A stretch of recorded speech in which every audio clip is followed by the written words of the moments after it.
X-Men 97 Season 2 has only one episode left, and with so many characters and so many plot lines interweaving, how do we wrap this all up? Welcome back, everyone. We're here today to talk about X-Men 97 Season 2, the finale. I have some theories about where we're headed and how this can all come together in a way that is satisfying and exciting, and where it will leave us for the beginning of Season 3. And if you've missed out, just a heads up, I will be updating the rest of my episodes for the season, my reactions, here for members on the channel and over on my Patreon, the full reactions. So check those out if you're a member or if you're over on the Patreon. I hope you enjoy. And before we get into this, I also would like to know about you and your theories for the ending. So let me know down in the comments below, how do you think this will end, and what are your theories for Season 3? Because I will likely be back after the finale to talk Season 3 theories, and I would love to talk about some of yours in there as well. And let's start off by talking about where we are left at the end of the last episode and how that sets us up for the finale. First things first, I think we need to mention we got Gambit. Gambit is in the med bay, in his coat, under the covers. It's classic Gambit, really. I mean, he does never change. The only time I think I've really ever seen him change was that crop top. Even going back through the original animated series, there was a point where everyone was going undercover and Gambit still was just wearing his, like, uniform. So that's Gambit for you. He's always in the coat. We've also got Cable's X-Force, or what is left of it, teaming up with Val's X-Factor. Is it Val? That's going to be a question hopefully that we'll have an answer to by the end of Season 2. And they are teaming up to go after X-Corp because the threat of apocalypse. So that's where we're left at the end of the last episode. We also see the Tower card, which Val offers to Cable and his team. And I think that's going to have some huge implications for where we're headed in this finale.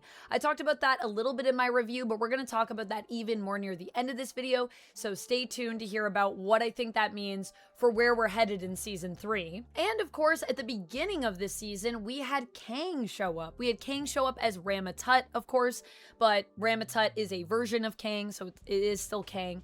And we also had him talking about how he is the beginning and he's the end. And he was there at the beginning of the season, and we are heading towards the end of the season. So could that also be symbolic for Season 2 in general? Will Kang show back up? We've got Rogue and Gambit, who are just tied together in this beautiful way, and Rogue has the heart gem now of Kandra. What does that mean? Is she influenced by Apocalypse at all? Because she did pull Gambit out from Apocalypse. It's possible that he could have influenced her in some way. Creed is also appearing in this. We saw Graydon Creed, who is running to become president. Will that come back into play for the finale? There are just so many pieces on the board here. I think we're definitely heading towards a big battle royale of the mutants, something that is akin to X-Cutioner's song. But in this version, we are seeing X-Force and X-Factor team up against the X-Men and X-Corp, essentially.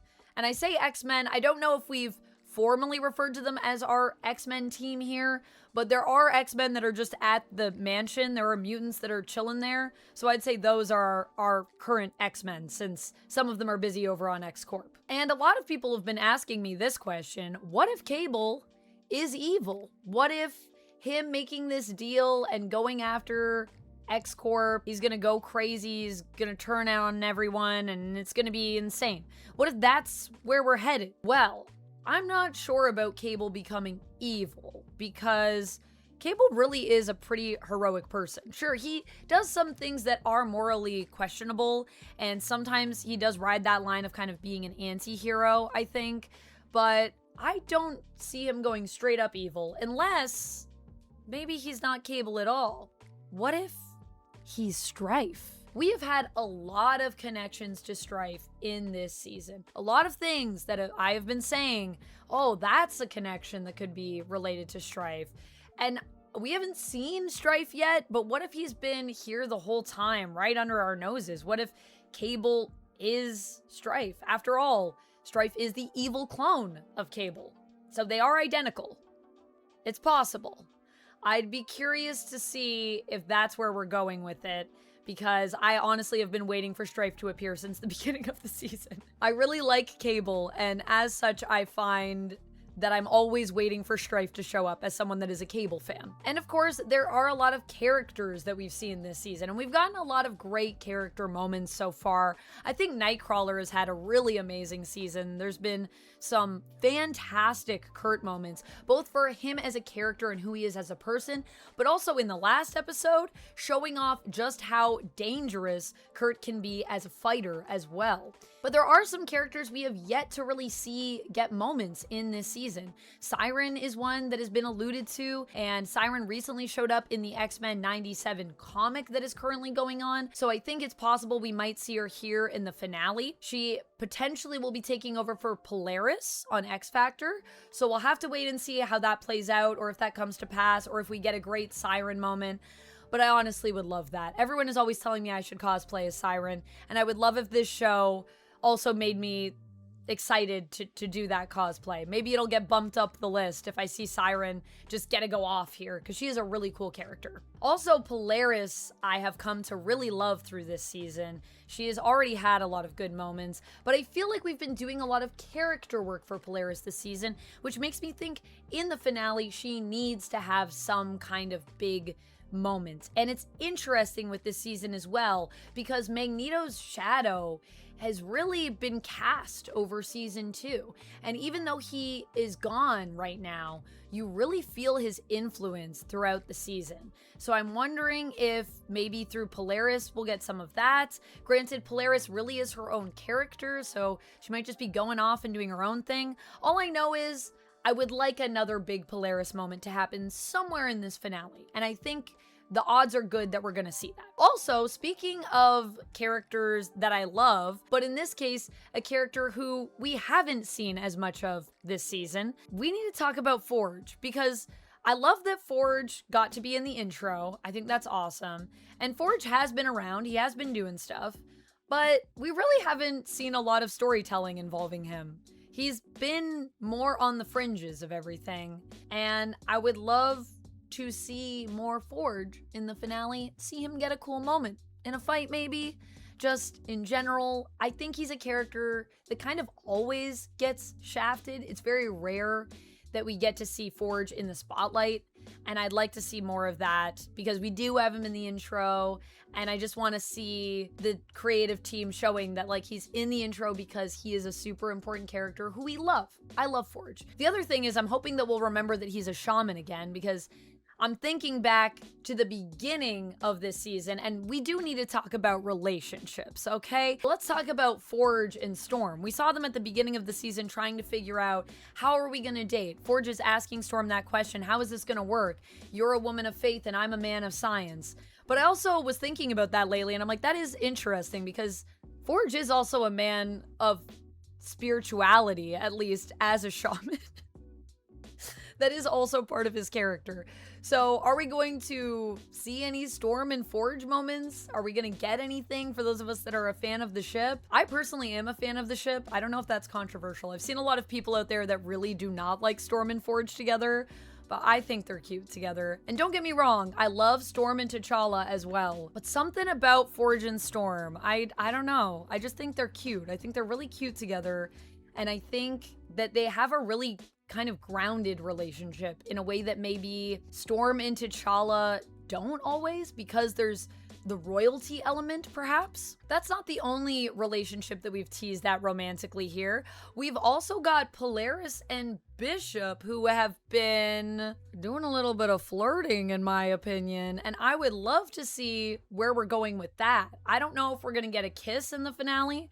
I don't know if that's too much to ask, because there's a lot that we have to get through here, but I would kind of be down for that. Or maybe even kind of a self-sacrifice moment where someone's saying, you know, I'm going to step in and I'm going to save this person that I really care about. I think there's potential for us to continue to build up that relationship. If it's a slow burn, maybe we just get a little something in there. But if it is more of a rush into this passionate romance, then maybe we get a kiss. And I would be remiss if I did not talk about one of the greatest relationships this season, which of course is Charles and Magnus, because these two characters, Charles and Eric, Professor X and Magneto, they really are what I think season 1 and season 2 has been about. It's interesting because when I think of season 1 of X-Men 97, it was sort of about Magneto carrying on Charles's dream and his legacy. And in season 2, Charles is trying to learn from Magneto and carry on his legacy.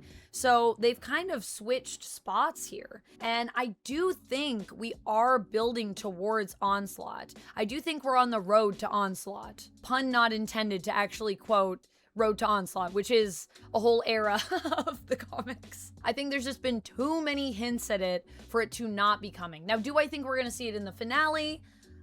No, I don't think so. But maybe we might see Charles moving closer. We might see a darker side of him come out. I'm not sure. I think Onslaught is further down the road. We're not quite there, but we're on our way. And so there may be some more hints in the finale to what is to come. Honestly, we don't have time to fully get to Onslaught this season because we still have to deal with Apocalypse. Apocalypse has been a huge issue throughout the entire season and seems to be the main big bad we're dealing with. Do I think that there could still be a bait and switch coming? It's possible.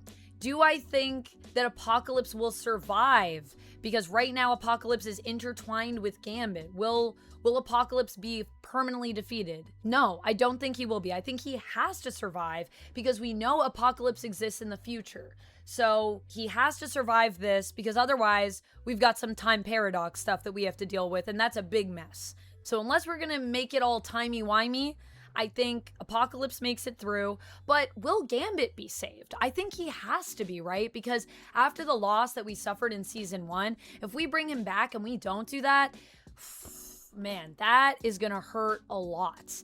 And in fact, I think the way that maybe we save Gambit could be through Rogue. After all, in the future, when we see Apocalypse, he's in his sarcophagus. We don't really see what he looks like. And he is a character that can kind of jump into other bodies and evolve over time. Is it possible that instead of lingering in Gambit, he leaves Gambit for Rogue? Rogue, after all, now kind of has an external body. What are externals? If you're wondering, they are a sort of subset of mutants that are essentially immortal. They are extremely powerful, extremely hard to kill. And I know what you're thinking. Well, Kandra died pretty easy, but Gambit was death, is death. So that's a whole other thing. And also, we ended up taking Kandra's heart gem, which is crucial to her being able to come back. So now that Rogue has that, Rogue has this kind of external form, which could provide as a good host for someone like Apocalypse. And Apocalypse likely jumped to Gambit to begin with to feel what Rogue was talking about with him in the past when he was En Sabah Nur, which is that idea of true love, which he doesn't seem to fully comprehend or understand because he's never experienced it. And I think he went into Gambit to experience that. Now, how will this change him? Will that change who he is as a character? Will it potentially make him more of a hero? Or will it make him double down on being a villain? I do not know where that will go, but I think there will be something that happens with his connection to that romance.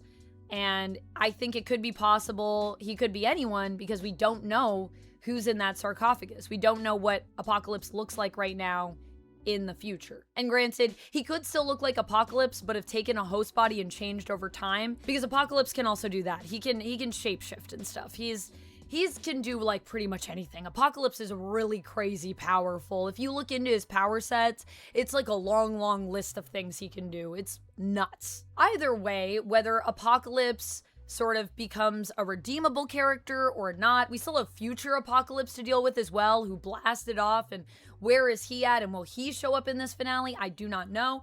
But what we're gonna have to deal with is that tower card, because what that tower card represents, and I talked about this in my review a little bit, is destruction, upheaval, change. It is a very powerful card in terms of what it represents in the tarot. And I think it also literally represents the X-Corp tower, which we have. So what I think the Tower card means is that Tower will be coming down. We're going to see mutants versus mutants versus mutants. And we've already been through a lot of change in the world and in terms of their perspective on mutants in these 2 seasons, in terms of the episodes that we've seen thus far.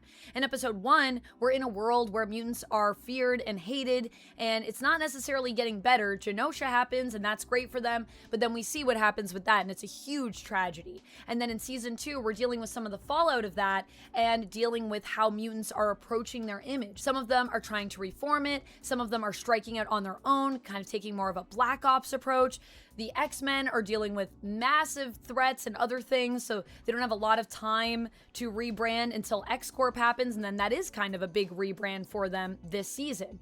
So what happens when now we have mutants all fighting one another and there's huge destruction? How will that impact the way the world sees them? How will that impact the election that's going on right now with Graydon Creed running as president, who is very anti-mutant? And if Graydon Creed then wins because of the events that happen here, what will that mean for the future and for season 3? We could be entering an era where all mutants are considered villains, and so because of that, all mutants will be forced to rise up and become heroes.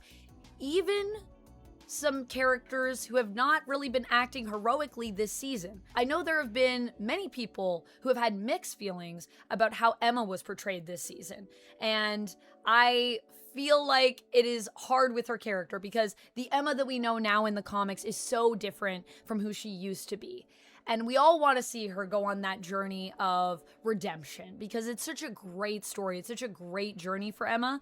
And I think if that's the way we're headed and all mutants end up being just completely outlaws, then it's possible that that's how we get to that point for that character. So maybe we're walking down a path where a lot of characters that we thought of as villains initially may actually end up becoming or being forced to become heroes in season 3 to protect themselves and others.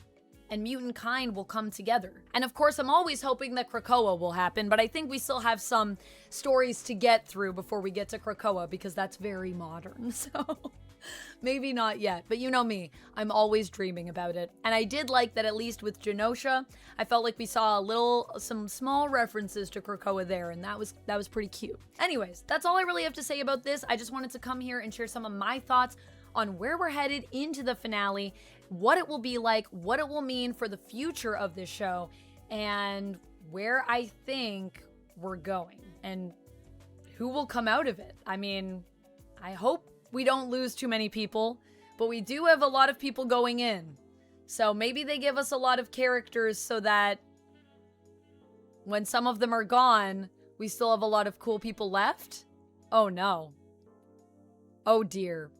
I just thought of that right now, and now I'm scared. Well, we'll see how it goes in the finale. I hope I will see you back here to discuss after the episode comes out, and hopefully I'll also see you down in the comments. Let me know what your theories are. I want to talk to you about them. I want to hear what you're thinking. I'll see you in the next one, and until next time, friends, as always, stay nerdy. Bye! And if you love when I talk about X-Men, goodness knows it's one of my favorite things to talk about on the internet. So please do consider clicking over here to check out some more X-Men content after this video.